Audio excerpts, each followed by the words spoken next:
Good evening, and welcome to the first of what we hope to be a series of conversations that we have called Race Talk, what it means to be a person of color living in Hingham. My name is Manuel Pong, and on behalf of the Hingham Unity Council, I would like to thank all of you for your participation in tonight's event. I'm told that there are over 250 people who registered for this event and are here to participate. That's an amazing number, and we are sincerely grateful to all of you for taking the time to join us. In a moment, I'll be turning things over to my good friend, Katie Sutton, to tell us about Hingham Unity Council and what events we have coming up. But before then, I have the singular honor to welcome some special guests to this evening's events. From our Hingham Public Schools, we have Dr. Paul Austin, our superintendent, Dr. Jamie Levillois, our assistant superintendent, our medical director, Carol Perez. And I want to recognize and say thank you to our Hingham Public Schools principals, teachers, and school committee members. Also from our town government, we have our board of select members, Joe Fisher, Mary Power, and Bill Ramsey. Thank you for joining us. Tom Mayo, our town administrator, is also here with us this evening. Also in attendance is our brand new Chief of Police, David Jones, and some members of the Hingham Police Department. Thank you all for joining us. Steve Murphy, our Hingham Fire Chief, is also present this evening, and we want to say thank you to him as well.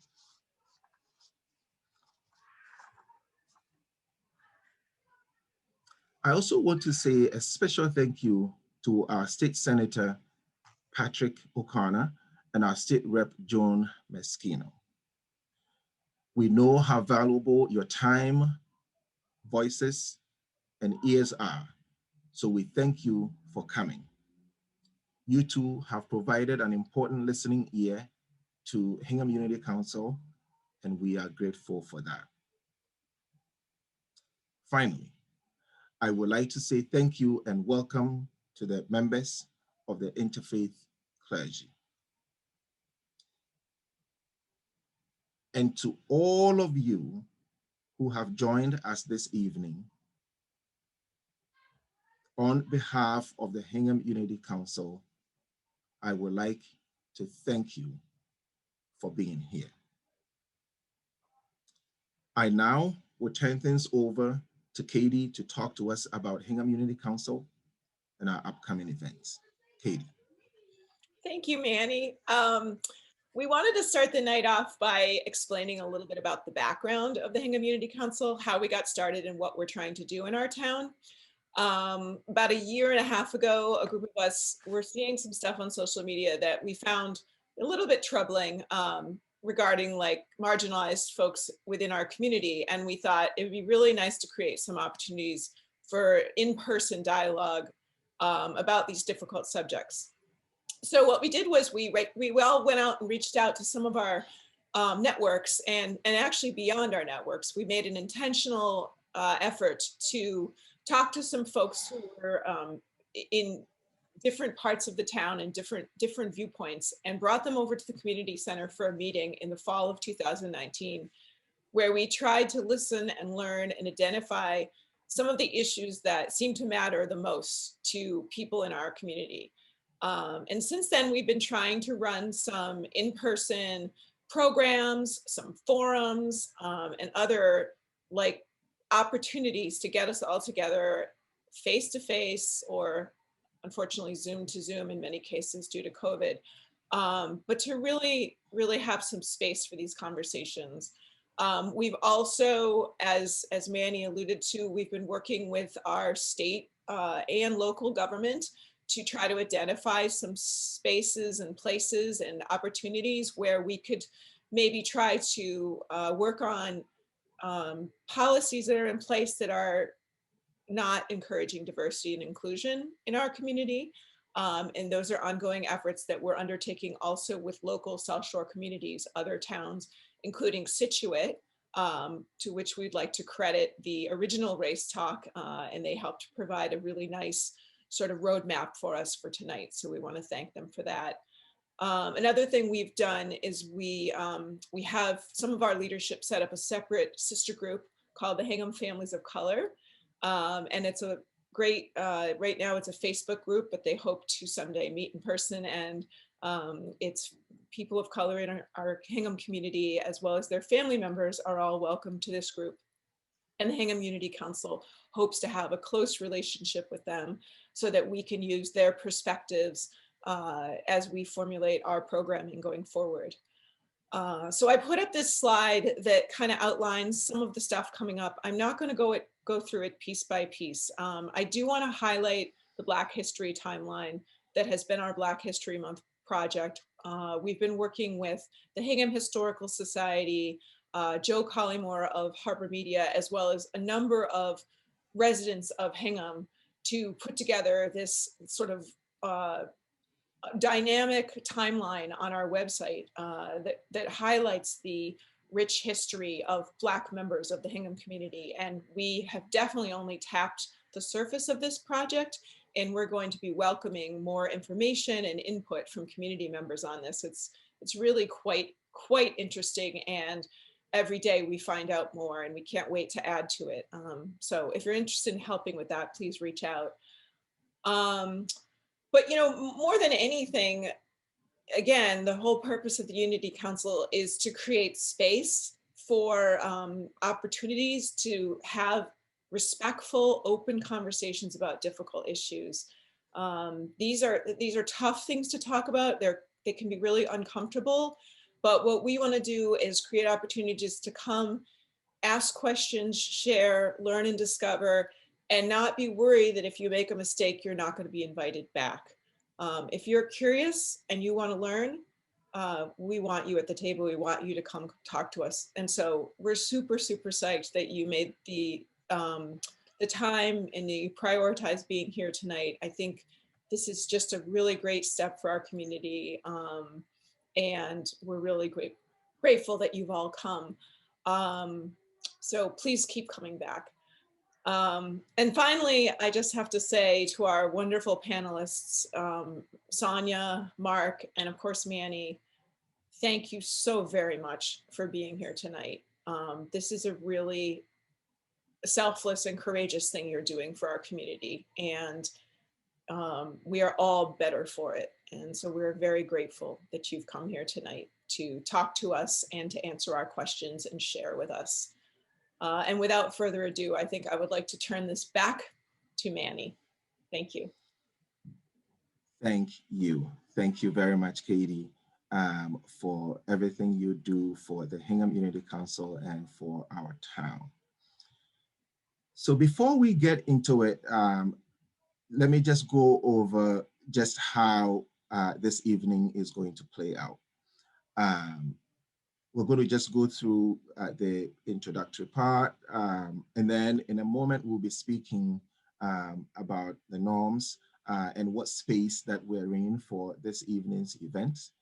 And then we're going to go to the actual meat of the event, which is when we're going to hear from the panelists. And then after that, we really encourage all of you to bring your questions up, because we will be going straight to taking questions and answering questions. Just to say something about the questions. The internal chat from you to your friend that you see on the call, that is disabled. When you send your questions through the chat, it will go to Katie, who is looking at this, and then all those questions will be forwarded to us on the panel, and we will take them as they come in and answer the questions. And then on the other end, we will wrap up, and that will be the event for this evening. So, what is Race Talk? This is really an opportunity that the Hingham Unity Council has created. And most of what I'm going to say here, I think Katie already took the words out of my mouth, because she spoke so, I think, poignantly to what I'm about to say. But as a moderator, I should mention to you that this is a space that we've created that allows for any members of our town who are curious, who have questions, who are allies, to come together and have a conversation that sometimes may be difficult, sometimes may be uncomfortable, but we are signing up to have these conversations in a respectful manner. And I will talk about respect in a minute.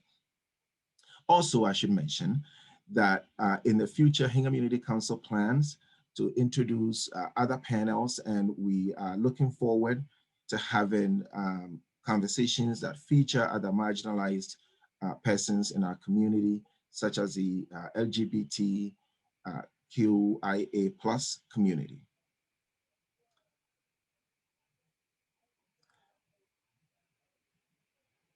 So I mentioned respect in a second, and as I said, Katie also spoke briefly about what the temperature of the room is going to be for this event. We're looking for a space where these conversations will be had in an open and respectful manner. I, as a moderator of this event, pledge to all of you that I will be respectful in my interactions with you. The panel, we spoke before this event, and the panel has agreed to be respectful in terms of how they interact with you and take your questions and answer your questions. And we really encourage everyone to be respectful of each other and to their panel. These are very difficult conversations. And as a Black person, I will be the first one to tell you that.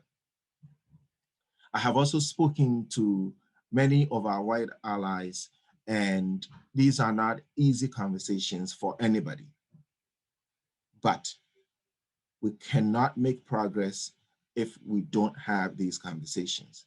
So as difficult as it is, we on this panel have agreed to step up and have the conversation. And all of you on this call, if you didn't care about these issues, I suspect you wouldn't be here. So thank you for being here. We hope to do this in an open and respectful manner, and we look forward to having the conversation. So now let me turn to the actual meat of the event. As I've said before, my name is Manuel Pong. I am a father of 3 boys, and my boys are all in the Hingham public school system. I moved to Hingham in 2008 to be with my family.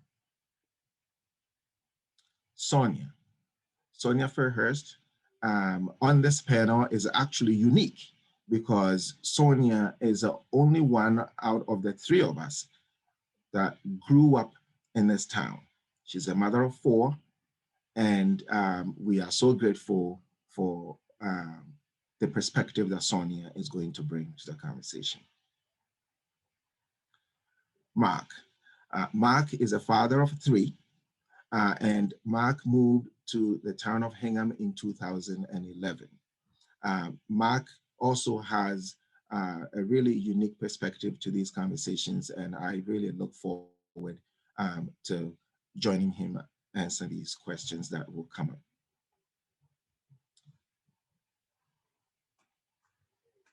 And as I said before, once we get past the testimonies that we're going to hear from the panel, we will open it up to questions. And as I said, the questions will go to Katie. Katie will forward the questions to us. We will take as many of your questions as possible. And I just also finally wanted to say that this is a conversation that Hingham Unity Council has decided to have. We recognize there are many, many ways to have a conversation about race. I don't consider myself an expert.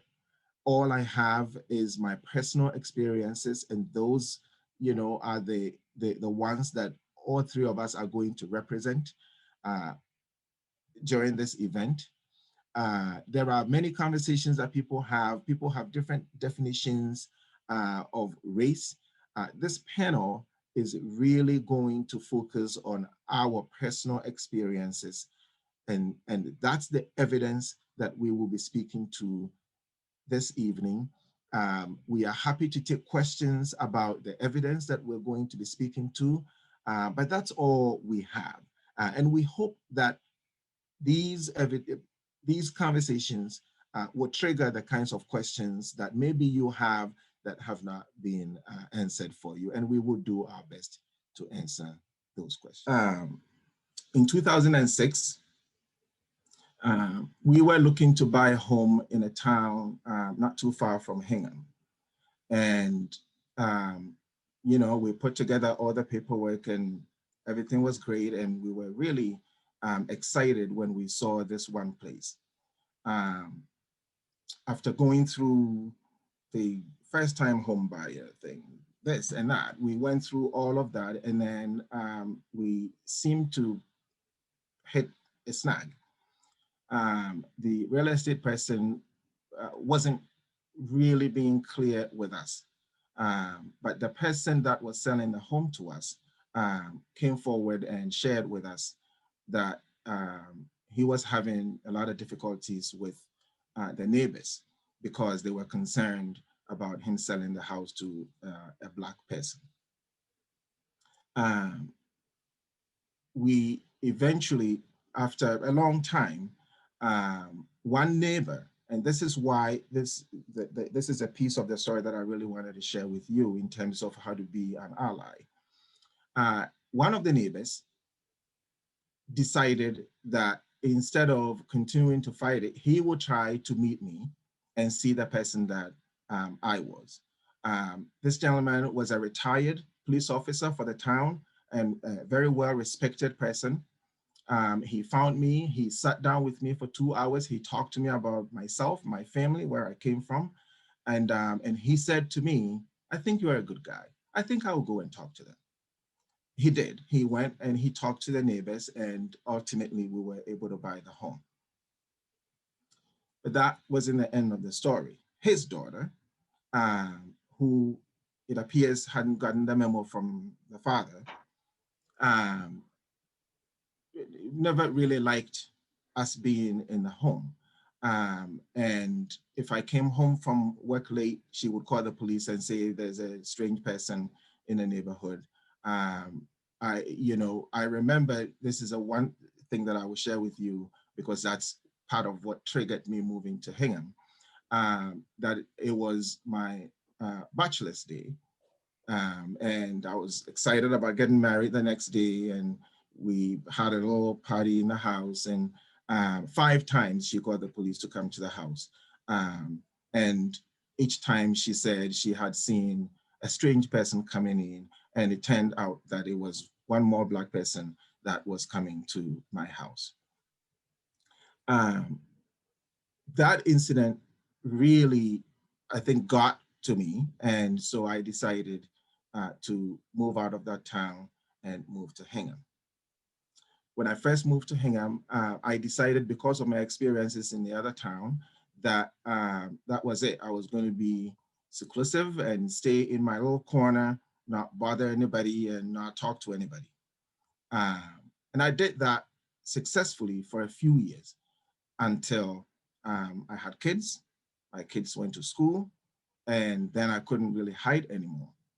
And so through that, I met Tien, a good friend of ours, who is also a member of Hingham Unity Council, and she really started talking to us about being a part of our town, and also to introduce us to the Hingham Unity Council, which is what brought us this far. And so to circle back to where I started from, the reason that I say that I appreciate, I'm so happy to be here today, is that I was a guy that went from living in really seclusion to keep myself away from racism, to being able to step forward in front of all of you to talk to you and participate in a conversation about race. So I would now, Sonia, if you are unmuted, I will pass this on to you. And before you start, just let me just frame this again, that pretty much what you're going to hear from the other two panelists is something similar to what I just did. It's just our experiences. This is not, a lecture about race. It's really just three people who are people of color in this town who are sharing experiences that we've had. And that will really form the essence of the conversation for tonight. And as I said, once we get to the end of that, we will invite questions. Feel free as we speak now to start sending your questions in if you can to Katie, and then we will tackle those on the other end. Sonia. Thank you, Manny. I'm Sonia Fairhurst, and I grew up here in Hingham. And my parents also grew up here in Hingham. They met at Hingham High. And what's crazy to me is I'm biracial. So my parents' marriage, I mean, if you think about it, interracial marriage was only fully legal in 1967, I think. And they were married in 1972. So that's just 5 years, before it was fully legal in the United States for an interracial couple to marry.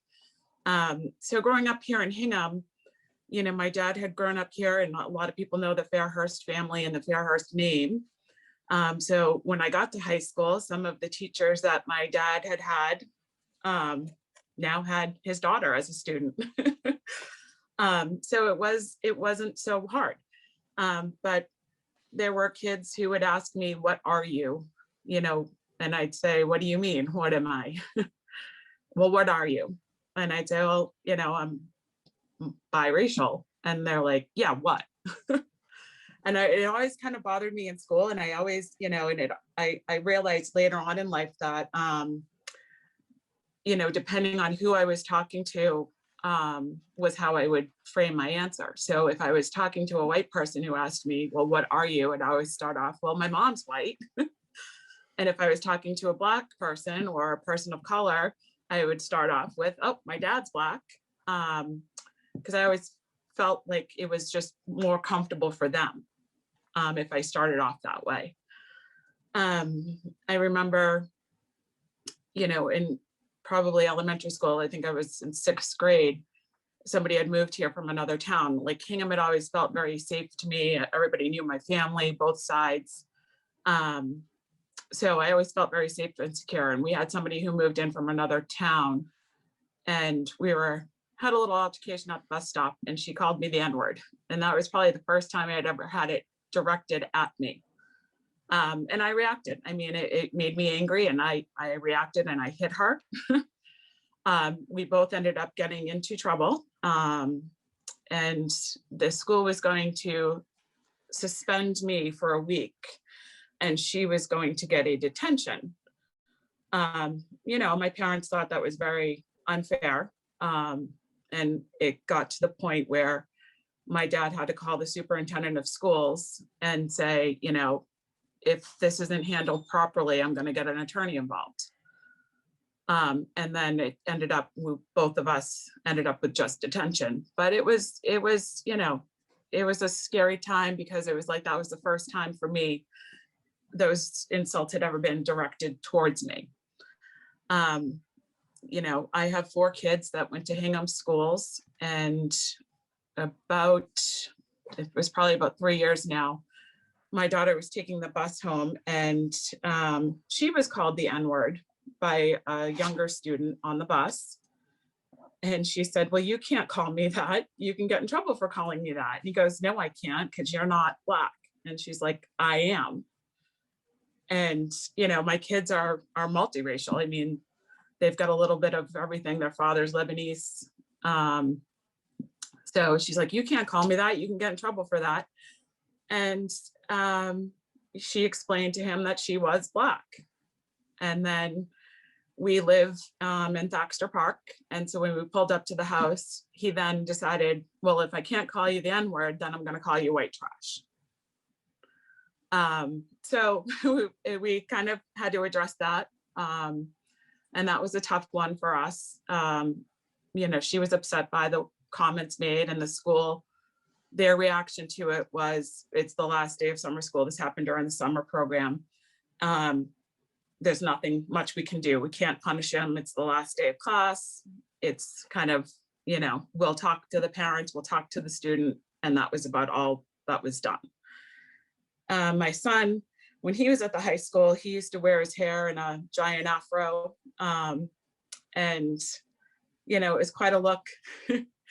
And a lot of people around town recognized him because of his afro. And his cousin also attended the high school at the same time, and she walked into class and he said hello to her. And one of his classmates said, well, how do you know her? And he said, well, that's my cousin. And she's clearly a darker complexion than he is. And so they said, no, that can't be, you're, you know, she can't be related to you. You guys can't be cousins. And he goes, yeah, I'm Black. And they were in shock. And I found out later that because of his afro, even though some people knew he was of African descent, they started calling him Jew boy, which was so upsetting to me, because I'm like, I can't believe that in 2017, kids are using these terms, that kids are using the N-word, kids are using, you know, calling somebody a Jew boy. I mean, it was just so disgusting to me. And I said to my son, like, you have to say something, you have to stand up and say something and do something about that, because it's not right. Either term is not right. So he did. I mean, he did talk to somebody, but I think, you know, I have older kids now. I mean, they told me that it's pretty common that these terms and words are used in school and around school.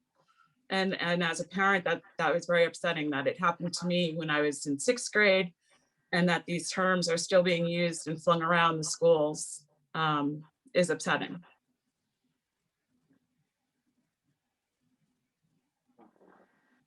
Thank you. Thank you very much, Sonia. Mm-hmm. Thank you. Thank you. Before we move on, there's one more thing that I wanted to mention before we get to Mark, which is that when I was going over what the Q&A format was going to look like, I didn't mention one more thing that I think is important, which is that the chat will be going directly to Katie.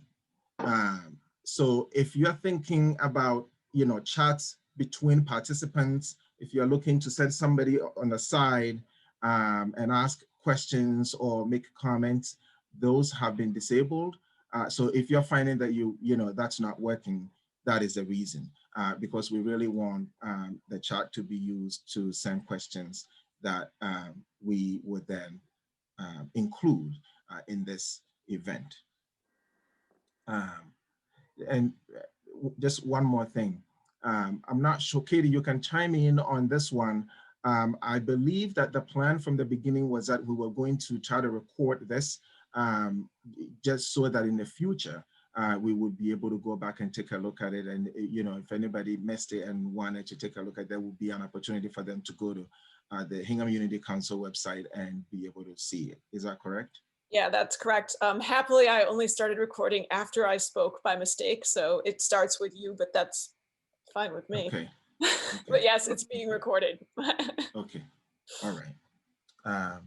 Thank you for that.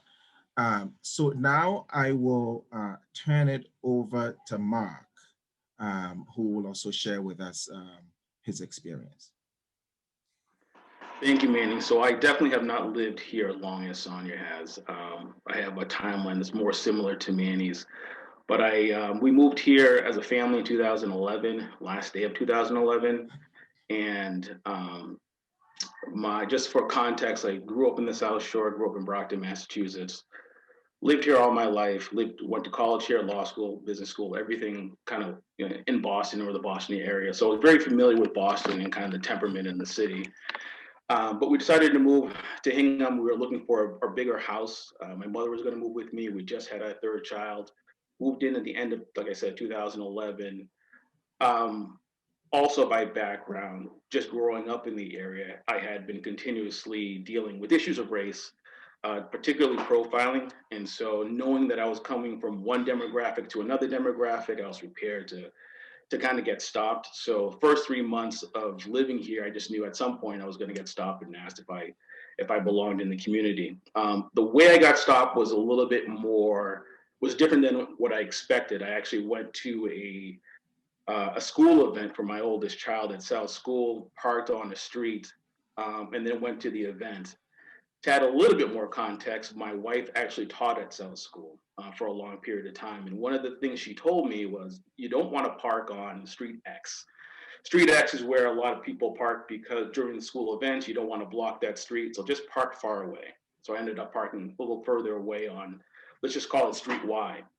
Went to the event, left the event, came back, went back to my car, went back home because I was getting my stuff for work.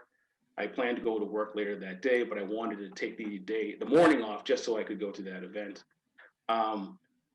Getting my stuff ready to leave for work, and I hear a knock on the door. I look down the driveway, and there's a black and white and a police officer showing up to my house. And I kind of knew what it was about, but I figured I'd open the door just to kind of make sure. So I opened the door. He was very nice. He said, he introduced himself. He said, do I live here? I said, yeah, I live here. And he said, well, do you own a Mitsubishi Galant? And I said, yes, I do. And I said, well, were you parked on Street Y? And I said, yes, I was going to an event for my daughter. And he said, well, I just wanted to investigate because we got a call of a suspicious character. And as he's saying suspicious character, you can kind of see the expression on his face change because he kind of realized what he was saying as he was saying it. He was kind of doing normal police work, but just kind of as he's saying it, he's starting to realize what it meant. And so I realized what it meant. But because I was expecting to get pulled over, not necessarily somebody show up at my house, my reaction was just to start laughing. And so I started laughing and I said, hey, listen, I'm going to be going to that school probably for the next 10 to 12 years. What do I need to do so that I don't get called and you don't have to show up here? He was fantastic. We had a conversation. He talked to me about getting on, Twitter and doing ride-alongs with the police so that I was known in the community. I didn't do any of that, but I appreciated the fact that he understood the situation. I understood the situation. And he parted ways. I've seen him every once in a while at a police detail, but I've never really had a follow-up conversation with him. And I share that story because that's kind of the beginning of my experience. So I was in Hingham for about a month and a half, and then police are at my door.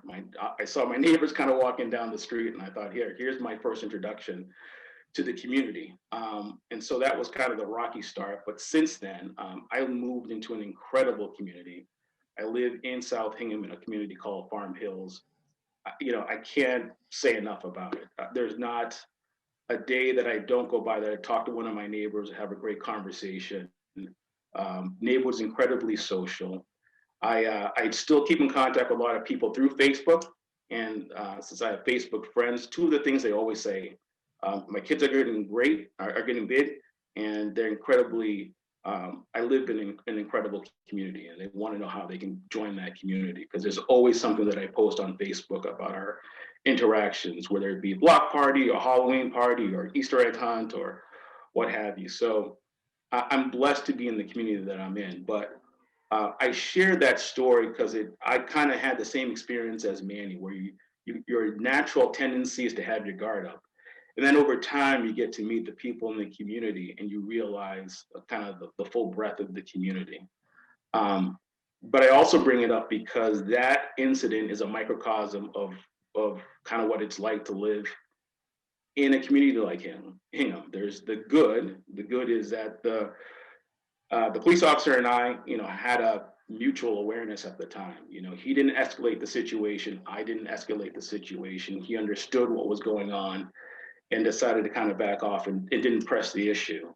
The bad was that I could park on a street in Hingham and there's somebody on that street who thought I looked out of place and who then took the extra step of going to my car, taking down my license plate, and then calling the police, right? So that's the kind of the bad.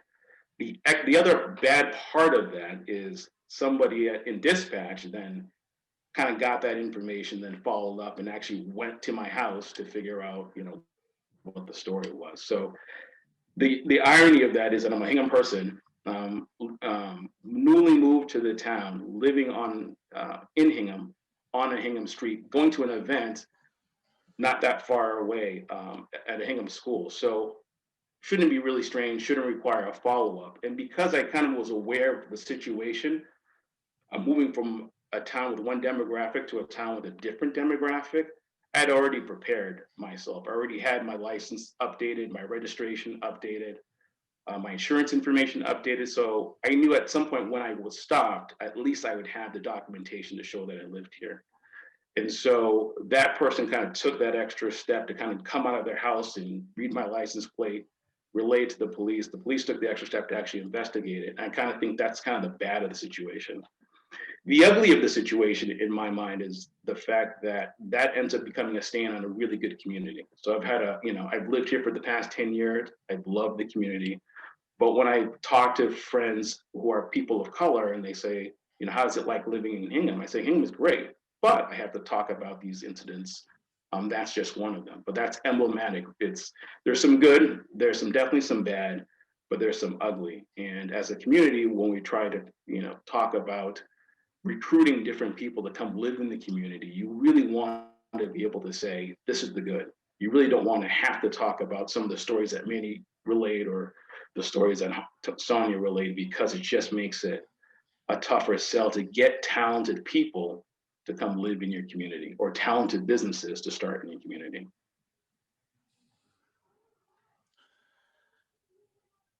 Thank you. Thank you very, very, very much. And this is the point where I was going to try to respond to some of what you both shared. But I'm already getting a ton of questions, and I think that it's more important for us to go straight to those questions.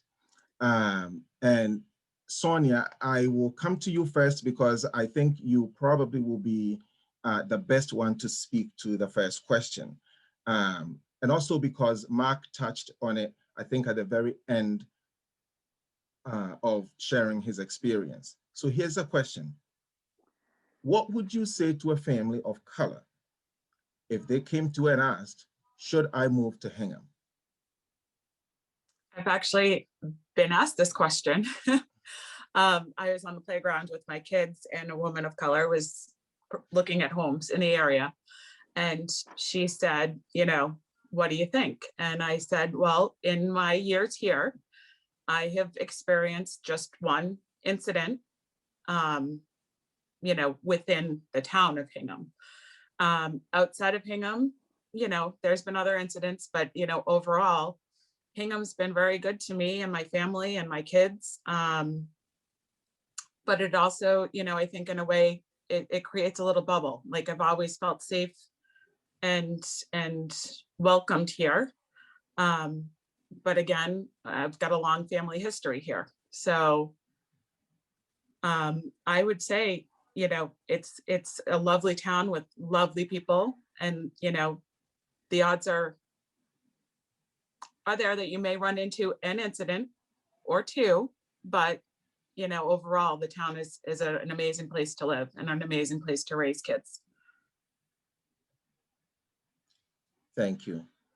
Mark, if at any point you want to add anything to this, please feel free. I will try to direct some of these questions to you directly, but there may be times that I would say, here's a question, and which one of us would like to answer. The next question is actually one that is hard for me. My plan was to try to answer the next question, but just because I get to be the moderator, I get to skip the questions that I don't want to answer. So Mark, I will take advantage of this and send this your way.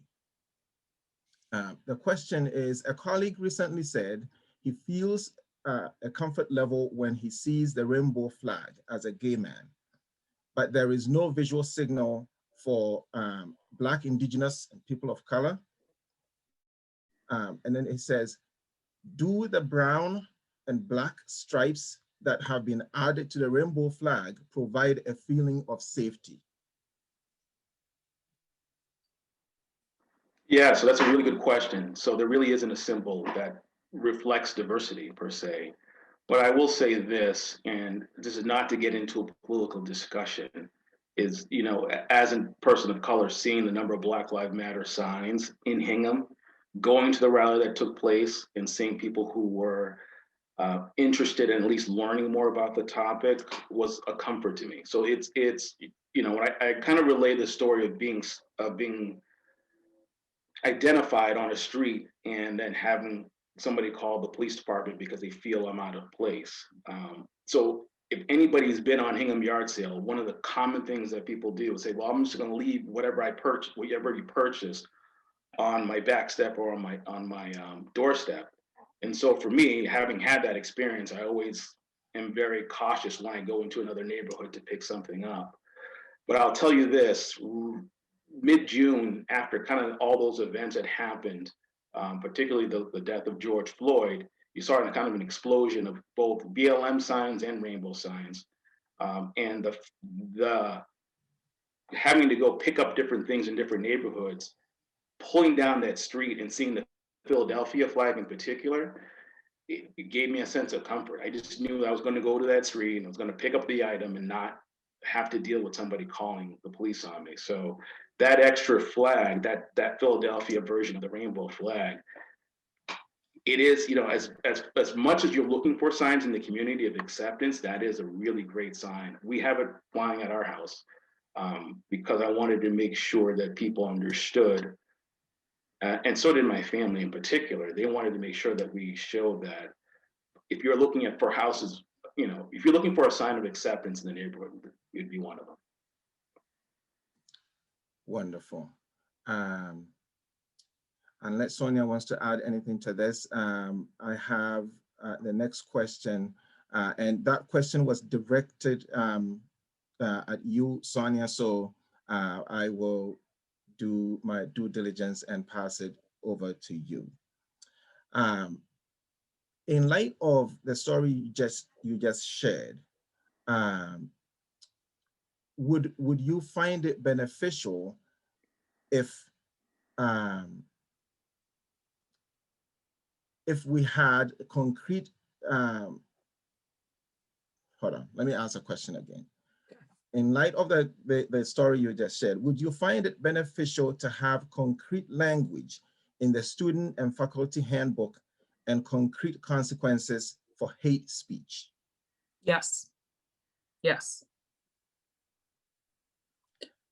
And I know I can, if you don't mind, I would expand on that just a little bit because I think part of why we're having these conversations is that these things are indeed happening around us, right?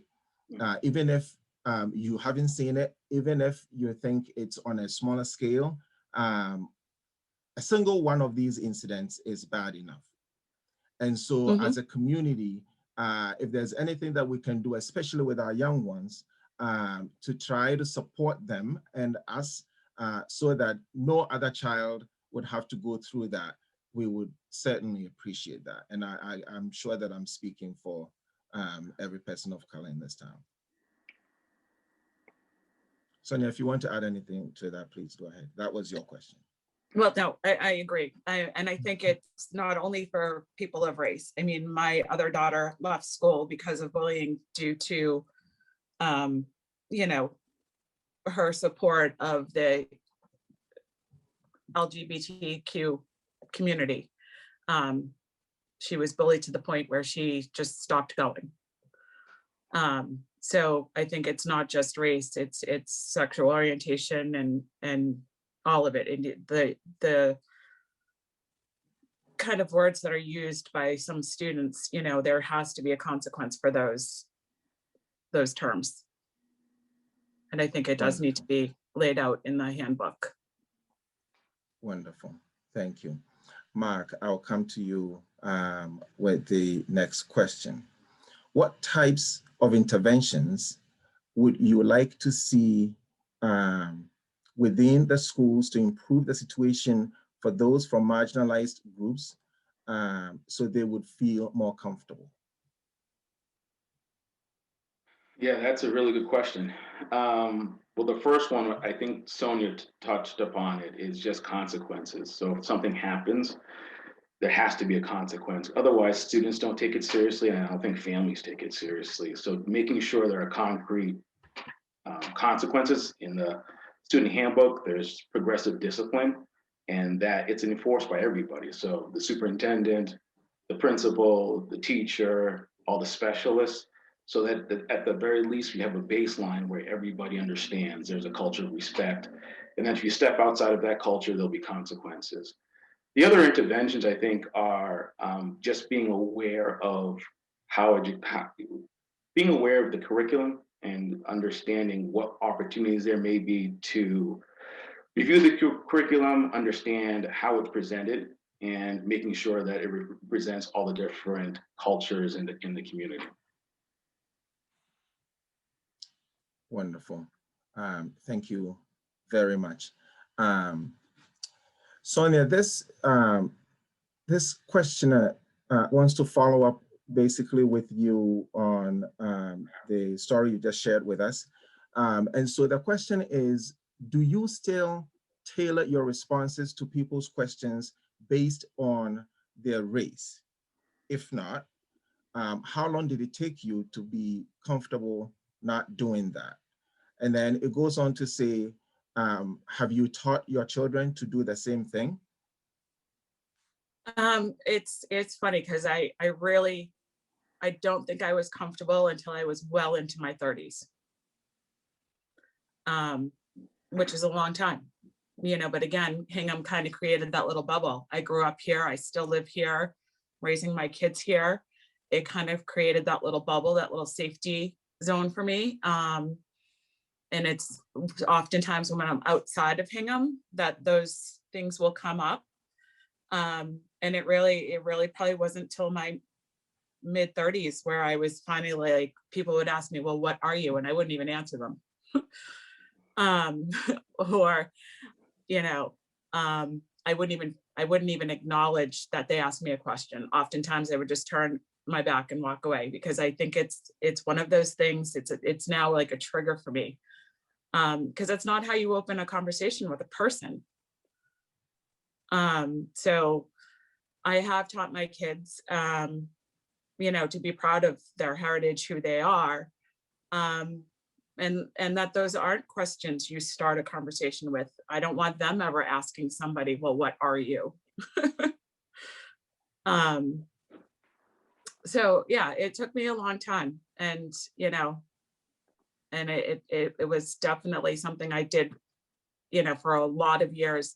And I look back on it and I think, wow, how did I let that go on? How did I keep answering these questions? And even like the names, I remember being called like, oh, you're not really Black, you're like an Oreo, or you're like a zebra. And I was like, no. But at the time or in the moment, I couldn't think of what to say. And then I always felt like I had to explain myself. And then it took me years to get over that too. Like, I don't owe you an explanation. I don't have to explain who I am. Thank you, Sonia. Mm-hmm. Again, since I'm the moderator, I'm skipping to a question that is directed at me. And the question is, what has the experience in Hingham been for your kids? What do they tell you about their days? And you know, before I get into that, I wanted to kind of pick up from where Sonia ended, because the last piece of Sonia's question about, you know, what you teach your children and how you teach them, for me personally has been the most difficult, right? In one sense, I don't want to take my children's innocence away from them. I would prefer not to tell them anything about race or racism. But in another sense, I also know that Sonia's experience may not be too far ahead of them, right? So first of all, right now, luckily they have not come home to say anybody call them, you know, anything. And for that, we're thankful. We really are thankful, because I still don't know. And I'm trained to identify human behavior. And so I would walk around telling people that I'm a human behavior expert. But I have struggled even attempting to have this conversation with my 11-year-old, because I don't know if I'm ready to do that yet. I've spoken with other friends in this community who have given me, you know, strategies about how you have the conversation, and, you know, introduce them to certain people within the community to minimize the chance of them, you know, kind of getting in trouble. But it's still a journey for me. If as part of this conversation, I learned something new from you, I would take it. But I would say that personally, that's been a journey that I am still traveling, and I don't have any answers to that yet. But as I said, as far as the experiences right now, thankfully, we haven't had any issues. Mark, do you want to say anything about what you say to your children? Yeah, so we don't really talk about it a lot. We've talked about it as they've gotten older. So I'm in an interracial marriage as well, and we really don't talk about it very much. We started talking more about it as we started seeing some of the events going on across the country, and my children had expressed an interest in going to the protests and the rallies, and then we had more and more discussions about it. But I try not to. I'm in an awkward position because race shapes so much of my existence. The reason I went to law school is because I was stopped so often. So, and I had to deal with a lot of stuff just growing up in Boston in the 70s, 80s, and 90s. So it tainted my experience. And to your point, I'm not sure I'm ready to share all that history with my children, because I don't want it to color their experience. And that's, no pun was intended there. But really, I want them to go through their own experiences and come to their own conclusions. So we don't talk about it often. They will share stories about their experiences and their observations, but we just have discussions within our family. And I, as a parent, just try to observe what they're going through. And when I think it's appropriate, we'll have a conversation about it with them. At some point, when they get to that driving age, I'm going to have a conversation as a parent and as an attorney about what to do when you are stopped, and when somebody says you are out of place, what your rights are, and make sure that you can assert it.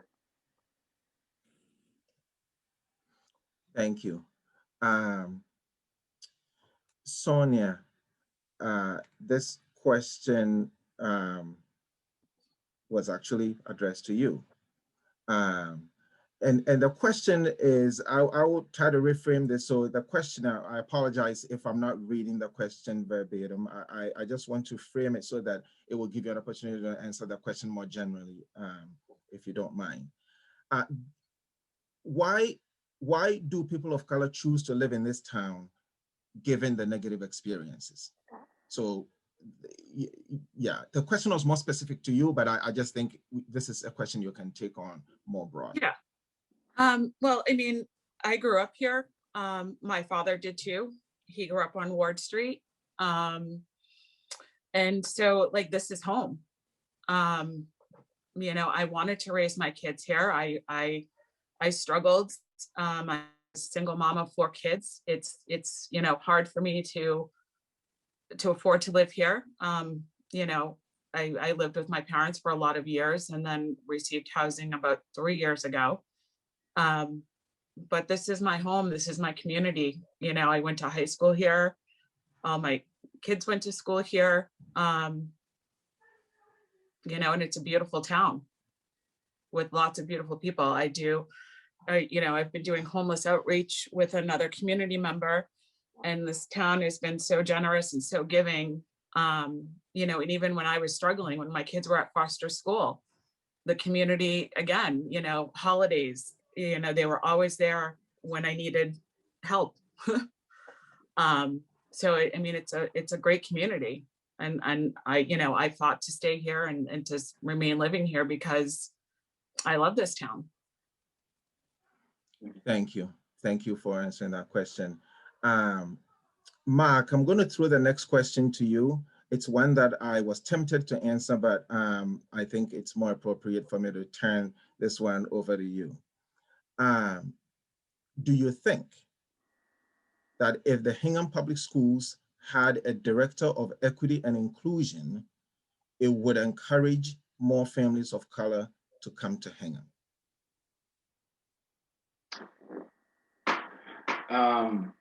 So I think just not having the position would make a difference. I think the impact of the position could make a difference. I think we all come with our individual biases. And so sometimes it's hard for people to recognize that. I definitely have a bias. When I came here, I had, you know, my background dealing with being pulled over, and I had to somehow let go of that bias. And I think we all come into the school system with those individual biases as parents and as students and as faculty. So I do think there's a value for people to a position where that's recognized. We recognize that it's there. We understand it could be an obstacle for us learning and trying to remove that obstacle as much as possible. But I think if it's directed just to the students, doesn't have the same impact as much as it would if it's directed to the entire community. So that's teachers, administrators, and students. So I don't think just having the position will make a difference. I think people understanding that that safeguard is there in terms of the community standard will make a huge difference. I think, you know, when we talking about Hingham and promoting it, you know, we love to say that Hingham's a great community. I'm okay with saying Hingham's a great community. Here are some of the situations I had, but also here are some of the safeguards that are in place. And the discussions that we're having tonight are really emblematic of those type of positive things you can kind of say about the community and some of those safeguards that exist. Wonderful, thank you very much. You know, and just to add my own voice to this, I think it comes down to showing what the priorities are for the town. And I think having a director of diversity and inclusion is really a statement that this is something we care about. And I think it would make a world of a difference for people of color. So just to add my own voice to that. Sonia, this question says, we moved here from Brooklyn 2 years ago and we miss the diversity so much. What can I personally do to make things better for people of color in our town? Oh, that's a tough one. Well, you know, being part of the Hingham Unity Council, you know, they're working on so many great ideas and so many good initiatives. I mean, I think that's a good place for all of us to join and start, and just getting to know the people of color in your community. Thank you.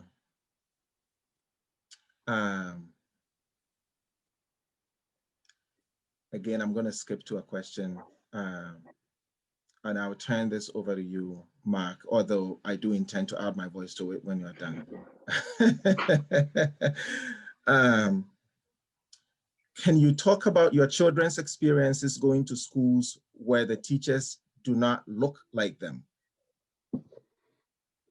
So that's a tough question for me, because I'm in an interracial marriage. So there are teachers that look like my wife. So and so I haven't had conversations with my kids about their teachers per se.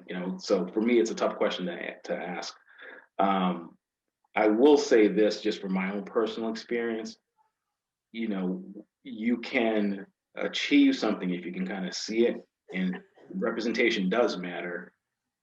If you have people that you're working with, you're learning from, that look like you, it does make a difference in how you kind of evolve as an individual. So I'll leave it at that. I'm sure you have a much richer experience to kind of pull from, but I do want to kind of add that piece that there's something to be said to having a mentor in your life that looks like you. Absolutely. And Sonia, I have a sense you want to add something to the, but let me just share a quick story. I'm not going to take too much time. My son, who is now 11, he must have been 3, and he had this really interesting conversation with me. One day he came home from preschool and he said to me, Daddy, you keep saying that you're smart, but you are not.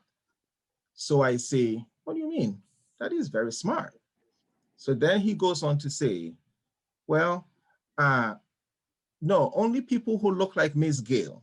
Now, Miss Gale was a director of the daycare that he went to, are smart, and we don't look like Miss Gale. So how can you be smart, right? So I talk about this just to bring up the question about, my experiences growing up are so different from my children's because I grew up in Ghana. Every teacher that inspired me looked like me, and I could always look up and see myself being a teacher. I could look up and see myself being the president and all of that. And that's not the same experience that my children are having. And I think they are charting their own course. I don't know how this is all going to end. And I actually don't even know how they feel right now. But it's a totally different experience for them from what I grew up with. So do you want to add anything to it? No, I mean, I agree with, being biracial, with like what Mark had to say. For my kids, they're even fairer skinned than I am. So we just, for me, it was like I always passed. And for my kids, even though they identify more as being African American because the majority of their family is, they look white. So they see teachers who look like them, but they don't really identify as that. They don't have family. A lot of their family is African American. My mom was an only child. There's no aunts, aunts and uncles and cousins on the other side. So I agree. It's like for us mixed kids, we do have somebody that looks like us everywhere.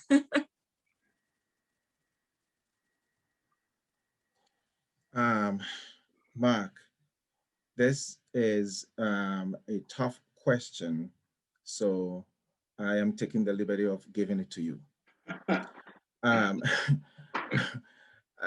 The question is, you mentioned earlier that you felt welcome and safe seeing the Black Lives Matter signs and Philadelphia Pride flags. Do the thin blue line flags affect your sense of community? Yeah, so that's a really tough question. And I'm trying to work through it because like I said, I grew up here, and that flag originated in some ways in the South Shore. The flag didn't, but the proliferation of the flag. And there's a lot associated with the person who really pushed that, the proliferation of the flag. So I come from it from two different perspectives. So given my history, yeah, I felt, you know, I had a particular view of it, let's just say that. And, but I also understood some of the sentiment. So my best friend is a police officer, and I'm conflicted about the debate. I want him to go home at the end of the night.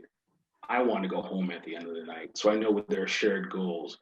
But I also understand that symbol for some people is a way to hide another agenda. I don't think, I don't think those people who have some of the people who put up the flags are just talking about support of the police, because they're not showing up at town meeting. Whenever there's an issue that has to do with the town building, they're not showing up at the always giving money to the auxiliary force. At least it has been my history. So you understand that there could be another agenda there. So I tried to take it with a grain of salt. And I do say that if I'm looking at communities and I'm an outside observer and I'm talking to my friends and I'm being truthful, the flags show us, are an indication of, they'll read the flags and say that, they'll try to get a temperature of the town based on the flags. I know that for some people, it definitely signals to them there may be another agenda outside of the support of the police.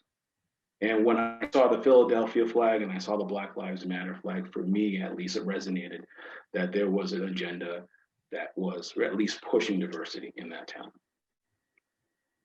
Thank you. Thank you. I feel like I'm throwing all the hard ones at you, man. That's all right. I'm an attorney. I'm so used to it. I'm actually used to cross-examining. So. Sonia, the next one is for you. We've talked about our children. We started off during our introductions talking about I'm a father of three, Mark is a father of three, and you are a mother. And someone wants to know, what would you recommend to a white person that's on this call? Obviously, if they're on this call, they care about these issues and they're curious about this, right?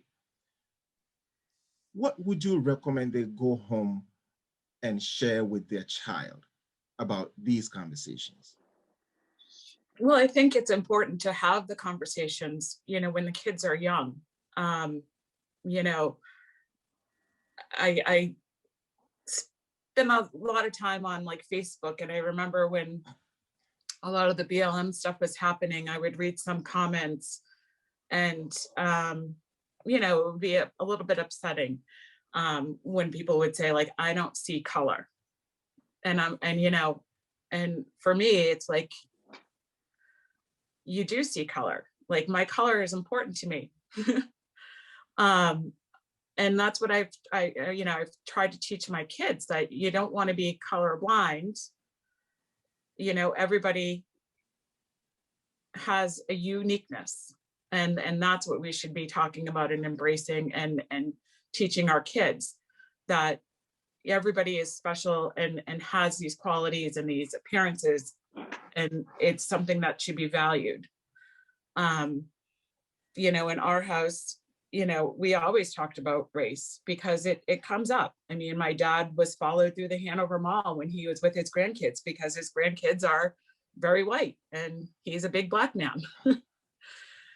So we've always had to talk about it. And I think starting young and talking openly about it definitely helps. Thank you. I just want to recognize that we are pushing up against time. We have 2 questions that I saved because I think these are questions that will require maybe all 3 of us to speak to and I just think it's going to take a little bit of time to work through. So I apologize if I didn't get to your question ahead of time. HUC will look at all these questions, and we may answer some of these questions on our Facebook page or on our website. So I just want to apologize ahead of time if I didn't get to your question. So the next question, Mark, you can start, but this is one that Sonia, I really would like for you to speak to as well. I am a young adult and a person of color who's grown up in Hingham and now works at Hingham High School, I believe, HHS. I hear students raise discrimination conversations. How should faculty go about addressing these conversations? And so I assume the conversations include discriminatory language, I'm going to guess. Yes. And so I think the first thing the faculty members should do is deal with the students immediately, right? And don't wait for it to pass. Don't give any indication that it's okay to engage in that behavior. And the other thing I think is to bring the administration in and to, if there's an opportunity to discipline that person, to do it. So I think what happens is that sometimes we just let that behavior slide, and it's almost endorsing the behavior by not punishing it. So my recommendation is, A, as a faculty member, definitely stop it, to signal to the students that it's inappropriate, but B, also from an administrative standpoint, make sure the administration knows about it so they can have that conversation with the parent. Because as a parent, I'd want to know if my child was acting inappropriately. Wonderful, Sonia. No, I agree. And I think, it comes down to what Katie said in the beginning. It gets uncomfortable. When race comes up, people get very uncomfortable. And I think sometimes, like Mark said, things slide because people are uncomfortable. They don't know how to address it. And I think that needs to be worked on a lot, on how do we address these issues. Great. We have just enough time for one last question. So I will be quick about this. Do you have any thoughts about ideas town government could implement to raise awareness of racial respect and advance the values of diversity in Hingham? Whoever wants to go first. Yeah, I think, so I would welcome opportunities like this and conversations like this. I think the more that people talk, the more they'll realize there's less separating them and more uniting them. And so I think these conversations are really key. And I really like to celebrate the Hingham Unity Council for doing that and hosting this, for you doing what you're doing, for Sonia doing what she's doing.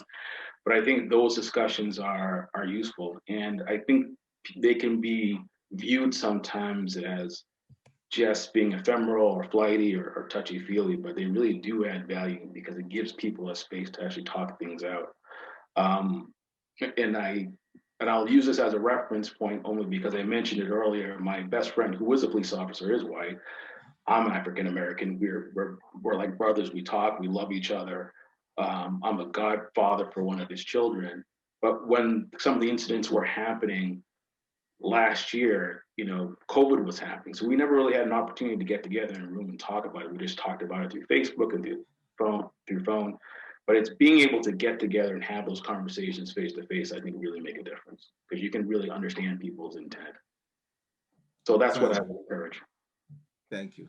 Sonia, anything to add to that? A few seconds.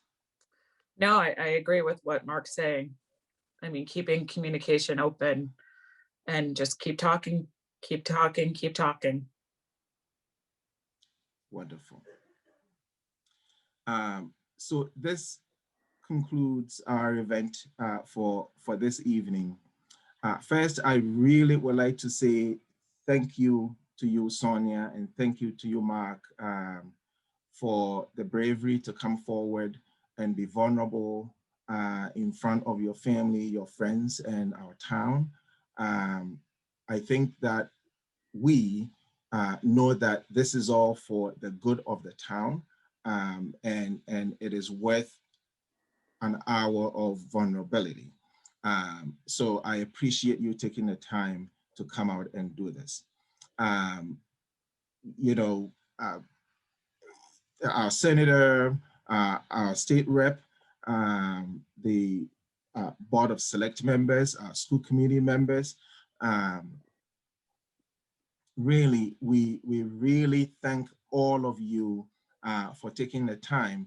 And I just, on a personal note, want to also just mention, I see Dot on here, and I just want to say thank you for joining us. You've been such a hero for this town, so we appreciate you taking the time to join us as well. All of you, over 250 people who joined us for this evening, we appreciate your time. You really have shown that you care about these issues. You wouldn't be spending your evening doing this if you didn't care. So we thank you all for being here. We hope very soon to announce our next race talk in the series, and we hope that all of you will be able to join us for our next one as well. Thank you all very much. I'm going to unmute everyone. I'm going to invite you to unmute in case you want to clap or congratulate our panelists now, because I certainly do. You guys are amazing. Thank you, thank you, thank you for a wonderful night. Thank you. Thank you. Thank you. Thank you. Thank you so much. Thank you. Thank you. Thank you. Thank you. Thank you. Good job. Thank You you. guys are awesome. Wonderful. Thank So you. much. Thank you. So much. Jenny. Thank you. Communication is key. Yeah. Thank you. Yeah, we appreciate Beautiful it. work. Good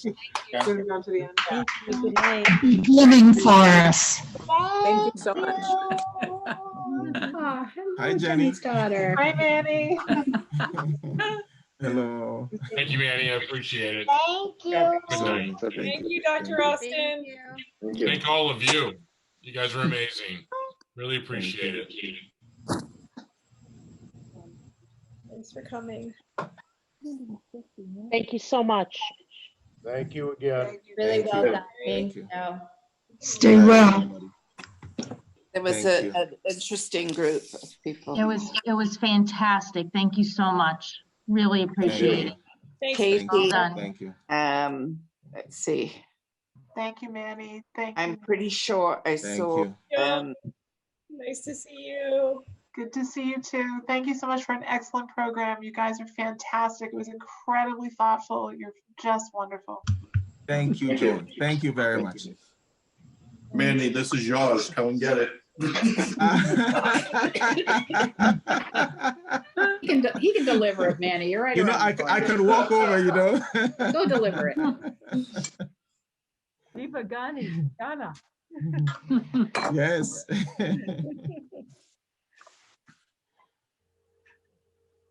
Carrie, Great. do you want to formally do you want me to make a motion to adjourn? Yeah, could you? I'll make a motion to adjourn the school committee meeting. I'll second. Thank you very much. Aye. Aye. Okay. Thank you very much. This was Yes. amazing and really brave of you guys to do this. And Thank you. Thank you very much. So, We had a lot of good stuff to bring back to the schools now. yes, we do. Yes. Yeah. Good. Thank you very much.